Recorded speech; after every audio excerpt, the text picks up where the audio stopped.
I think we were all pretty impressed by that performance. You got to imagine you're feeling good. Talk to us how you're feeling after that one.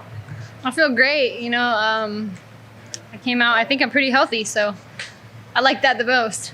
Yeah. I think that, we thought your best chance was on the feet. I mean, did you feel that you were going to completely outmatch her on the feet? Yeah, I did. Absolutely. And I also knew I was gonna out-grapple her as well. She pulled like guard or something, so that kind of threw me off a little bit. I was expecting the single leg, but once I stuffed the first couple like attempts of her coming in, then I also felt her strength and it wasn't anything like mine. So yeah. Going into it, did you know that? I mean, we thought that this kind of the matchup of these top prospects, right? Two young prospects that look like they're the future of the division. I mean, did you feel like this was going to be a test to prove you are deserving, or did you know that you were going to be able to outclass her? I absolutely knew it. Do you have faith, it seems like you're one of the hardest hitters in the division. I know a lot of women can't match your strength. Do you just take a punch and you think, okay, there's nothing here, and then you can just march forward? Is that how you feel, isn't it? No, the idea is never to just take a punch and then just march forward, but I do know that I possess the strength that not many women, if any women in the division, possess the strength that I have. I actually didn't even do any strength and conditioning for this camp aside from a little bit of like conditioning with my coach, but not a single weight was lifted in this camp. I just hit hard and I put in the work, and it doesn't come from strength training. It comes from hitting over and over and over and over and creating that power. Do you think Paige VanZant will answer the call? I'm sorry? Do you think Paige will answer the call? I doubt it, but if she does, I'll be here. So your coach, Ben Askren on Twitter, was saying he thinks you'll ruin her Instagram career if you end up fighting her. Oh, I absolutely will ruin her Instagram career. These elbows hit hard and they cut you up. Whose decision was it to not lift weights? I mean, was that like a philosophical change that your team came to?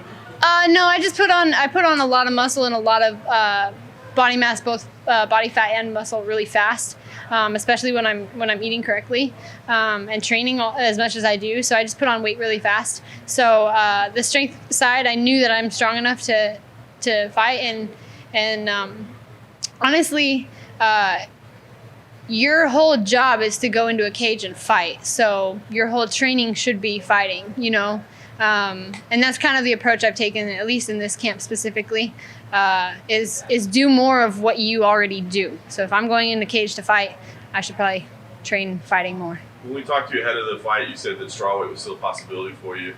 I don't know how hard the weight cut was. I mean, obviously, you had to get behind the hoop and all that good stuff. I mean, so talk to us about how the weight cut was, and in retrospect, I mean, do you still feel like strawweight is a possibility or not? I do, and like I said, it's been a work in progress.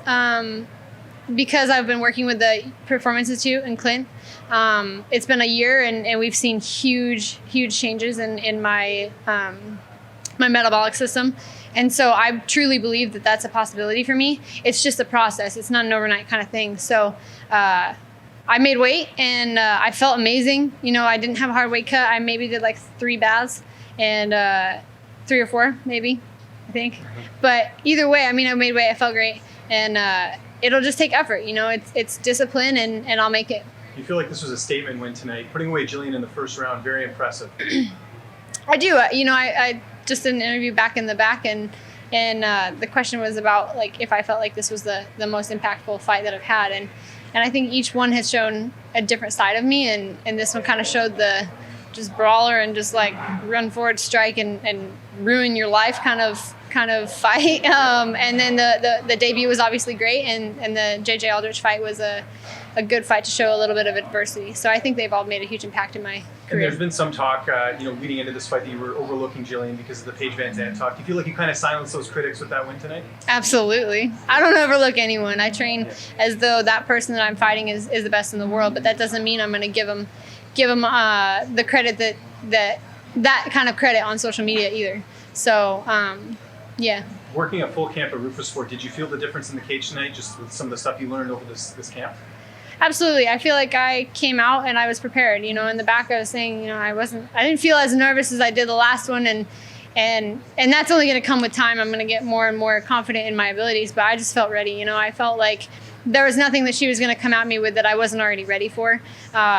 Training with Duke and Kush and Gerald and Ben, all of them have shown me different things, and different scenarios, and I never watched any film for this fight. Really? They watched it all, and they just prepared me for the scenarios that they thought would be shown to me. And Brendan winning earlier in the night, did that impact you at all? Just heading into the fight, give you a little bit of a boost? That did. When I was in the back, I was anxious because anytime I watch someone that I know and I train with fight, makes me nervous. Being in the gym with people, with Brendan and all the guys at Rufus Sport, I mean, they're like family. They call me one of the guys. So I definitely feel like it's kind of a family kind of thing. And seeing him get the win, that first round, I was like this. I was like tapping my leg, and I'm sitting there. And no, to see him get the finish, I was so happy, and he should be proud of that win. What's written on your hand? What's written on my hand? It says, "I am undefeated." And then there's a Bible verse. And then on my wrist, it had 8-0. And then I always write on my gloves, my hand wraps, and my arms. What's the Bible verse? The Bible verse is Psalm 144, verse 1. And it's the Lord who prepares my hands for battle. And it's that one. Hypothetically, Paige turns down the fight. Dana comes to you, the matchmakers come to you and say, all right, pick someone else. Who are you picking? Well, first of all, if Paige turns down that fight, I'm going to assume I'm 9-0. And after that, we've talked about a couple different things. I've had a couple different conversations. There's been talk about Antonina Shevchenko. Obviously any of the girls in the division, I really don't care. It's whoever Dana and my team and all of us we decide on.